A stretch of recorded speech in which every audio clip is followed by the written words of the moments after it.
Hello and welcome to this tutorial. Today, you're going to learn how to define a route for your Vitirover robot.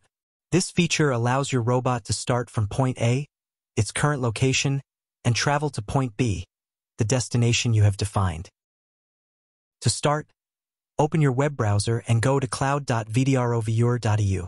Log in using your login details. If you don't already have an account, create one to benefit from the platform services. Once you have logged in, you will be taken to your dashboard.